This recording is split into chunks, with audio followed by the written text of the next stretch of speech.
ایرانی دارالحکومت تہران میں حماس کے رہنما اسماعیل ہنیہ کی شہادت کے بعد خطے میں کشیدگی عروج پر پہنچ گئی ہے۔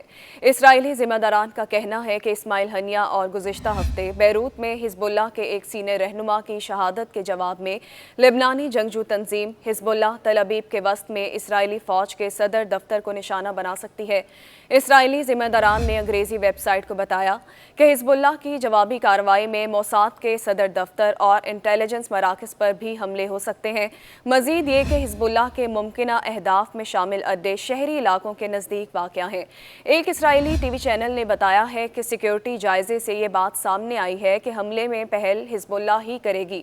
دوسری جانب ایرانی سیکیورٹی ذرائع کے مطابق فوجی مشقوں میں فضا سے فضا میں دور تک مار کرنے والے میزائلوں کا تجربہ کیا جا سکتا ہے۔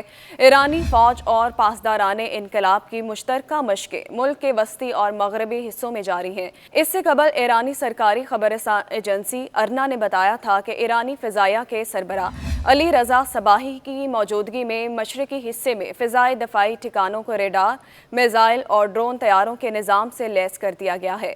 اس دوران ایران اپنی فوج کے سربراہ کی زبانی یہ موقف دہرا چکا ہے کہ حماس کے اسماعیل ہنیہ کے قاتل پر جوابی کارروائی ناگزیر ہے اور اسرائیل کی جانب سے مرتکب ہلاکتیں رائیگاں نہیں جائیں گی۔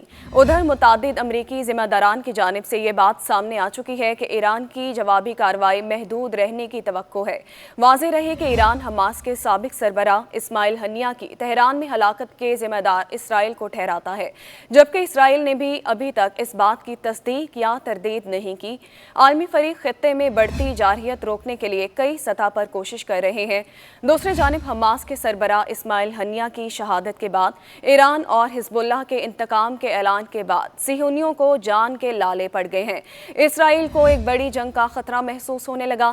اس کے پیش نظر نیتن یاہو اینڈ کمپنی نے اسرائیل کا زیر زمین اسپتال دوبارہ فعال کر دیا ہے۔ غیر ملکی ذرائع ابلاغ کے مطابق اسرائیل کے زیر حفاظت میں عارضی طور پر ایک بہت بڑا زیر زمین ہسپتال قائم کیا گیا، جس کی دیواریں کنکریٹ کی بنی ہوئی ہیں۔ اس اسپتال میں سینکڑوں کی تعداد میں مریضوں کے بیڈز لگائے گئے ہیں۔ اس کے حوالے سے بتایا گیا ہے کہ یہ 18 سال پرانا اسپتال ہے، جسے تب بھی جنگی مقاصد کے لیے استعمال کیا جاتا رہا۔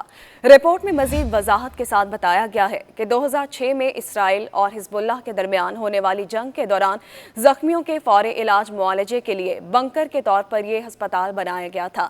اس ہسپتال کی تعمیر کے حوالے سے بتایا گیا ہے کہ ہسپتال جس جگہ بنایا گیا وہ پارکنگ پلازا کے طور پر استعمال ہوتی ہے، اس لیے صہیونی ماہرین نے اسے کیموفلاج کے طور پر ایسا آئیڈیا دیا کہ اوپر 3 منزلہ پارکنگ، نیچے اسپتال، تاکہ کسی کو گمان نہ ہو سکے کہ یہاں اسپتال موجود ہے۔ ذرائع کے مطابق اس اسپتال میں 2000 افراد کے لیے بیڈ سمیت ضروریات کی تمام اشیاء اور میڈیکل آلات کا ذخیرہ رکھا گیا ہے، تاہم اسے صرف جنگ کے ایام میں ہی آپریٹ کیا جائے گا۔ عام دنوں میں یہاں کوئی مریض نہیں رکھے گئے۔ اسماعیل ہنیہ کی شہادت کے بعد ایران اور حزب اللہ سمیت دیگر اتحادیوں کے ممکنہ حملے کے بعد جنگ میں زخمی ہونے والوں اور دیگر ہسپتالوں میں زیر علاج افراد کو یہاں منتقل کیا جا سکتا ہے۔ دوسری جانب قطر، مصر اور امریکہ نے حماس اور اسرائیل کو غزہ میں جنگ بندی کے لیے مذاکرات کی دعوت دے دی ہے۔ تینوں ممالک نے جاری کیے گئے مشترکہ بیان میں کہا کہ فریقین غزہ میں جنگ بندی کے لیے 15 اگست سے مذاکرات کا آغاز کریں۔ مشترکہ بیان میں کہا گیا ہے کہ مذاکرات دوحہ یا قاہرہ میں ہو سکتے ہیں۔ مزید وقت ضائع کرنے اور نہ ہی کسی فریق کی طرف سے کوئی عذر پیش کرنے کی ضرورت ہے۔ تینوں ممالک نے مشترکہ بیان میں کہا کہ یرغمالیوں کی رہائی، جنگ بندی شروع کرنے اور معاہدے پر عمل درآمد کا وقت ہے۔ اسرائیلی وزیر اعظم نیتن یاہو نے کہا کہ اسرائیلی مذاکرات کار 15 اگست کو میٹنگ میں شرکت کریں گے۔ غیر ملکی خبر ایجنسی کے مطابق حماس کی جانب سے فوری طور پر کوئی تبصرہ نہیں کیا گیا۔ اس حوالے سے ایک امریکی اہلکار کا کہنا ہے کہ حماس اور اسرائیل کے درمیان آئندہ ہفتے تک معاہدہ ہونے کا امکان نہیں۔ ادھر امریکی وزیر دفاع لائیڈ آسٹن نے اسرائیلی ہم منصب سے فون پر رابطہ کیا ہے۔ امریکی وزیر دفاع لائیڈ آسٹن نے اسرائیلی ہم منصب سے گفتگو میں غزہ میں جنگ بندی کے لیے مشرق وسطیٰ میں امریکی اقدامات پر تبادلہ خیال کیا ہے۔